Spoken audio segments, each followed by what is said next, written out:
Assalamualaikum warahmatullahi wabarakatuh. Halo semuanya. Perkenalkan, nama saya Deni Cahyani Tias dari Prodi PGSD 1A dengan nomor NPM 208620606065. Pada kesempatan kali ini saya akan menceritakan sebuah dongeng anak dengan judul Kasih Sayang Sang Induk Otan. Nah, tentunya kalian sudah tahu kan otan itu siapa? Otan itu yaitu orang hutan.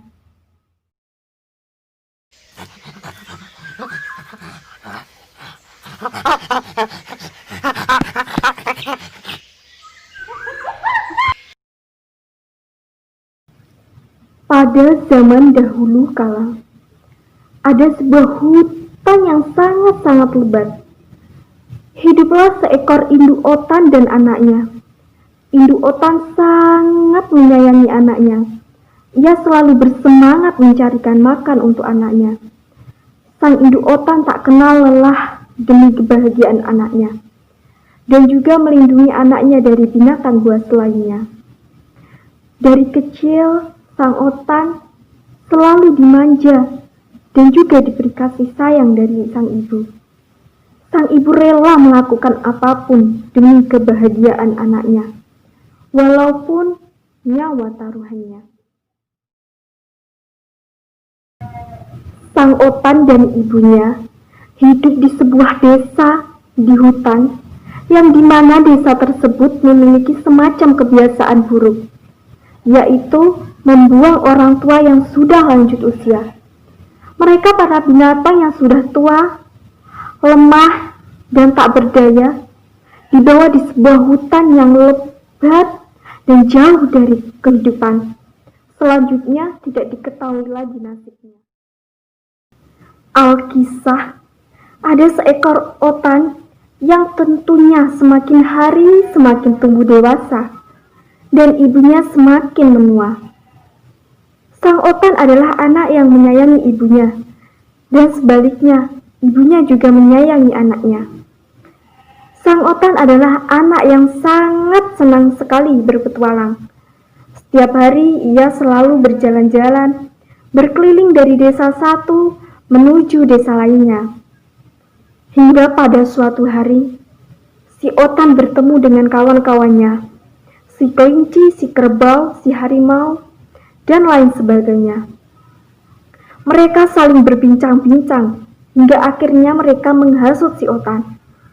Mereka berkata bahwa orang tua yang sudah tua, renta, dan tak berdaya sebaiknya dibuang saja sebelum mereka menjadi beban bagi anak-anaknya. Si otan adalah anak yang suka sekali dan mudah untuk dihasut. Hingga akhirnya si otan terkena hasutan teman-temannya. Otan berinisiatif untuk membuang orang tuanya. Mereka, teman-temannya, berkata seperti itu karena mereka iri pada si otan. Ibunya yang sudah tua, renta, tetap menyayangi si otan dan memanjakan si otan. Hingga akhirnya si otan berinisiatif untuk membuang ibunya di hutan yang jauh dari kehidupan. Keesokan harinya, tak lagi berpikir panjang lagi, si otan membawa ibunya yang jauh dari kehidupan.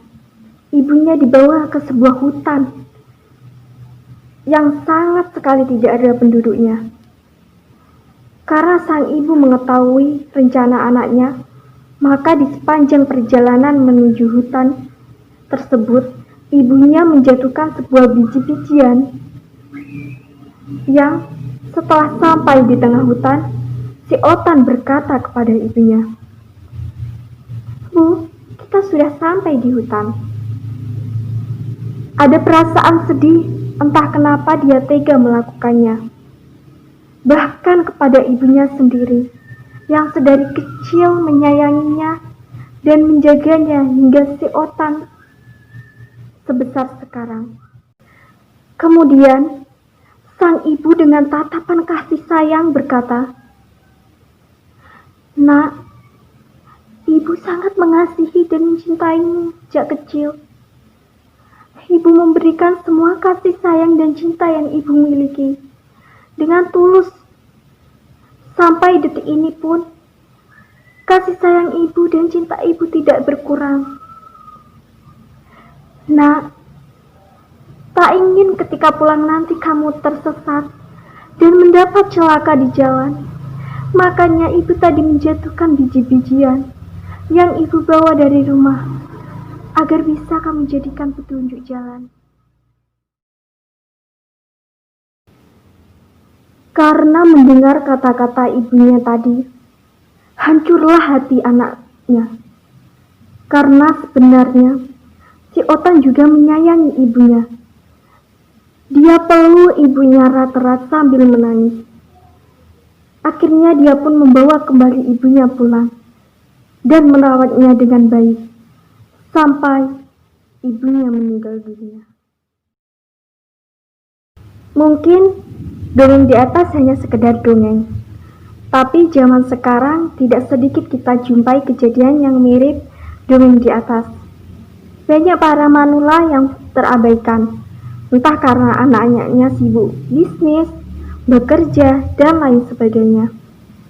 Orang tua pun menjadi terpinggirkan. Mereka hidup kesepian hingga ajal menjemputnya. Terkadang ada yang ditinggal di panti jompo, dan mereka akan dijemput atau ditengok ketika ada waktunya saja. Pesan moral dari dongeng di atas yaitu, untuk kita semua yang masih memiliki kedua orang tua, sayangilah mereka seperti mereka menyayangi kita. Ingatlah kembali perjuangan mereka pada waktu mereka muda, waktu mereka membesarkan kita dengan kasih sayang. Mereka tak kenal lelah, mereka terus berjuang demi kita hingga kita sebesar ini. Sayangi mereka selagi ada kesempatan, karena semua tak akan bisa terulang kembali ketika mereka sudah tiada. Sekian dongeng yang dapat saya sampaikan. Bila ada salah kata, mohon dimaafkan. Wabillahi taufiq wal hidayah. Wassalamualaikum warahmatullahi wabarakatuh.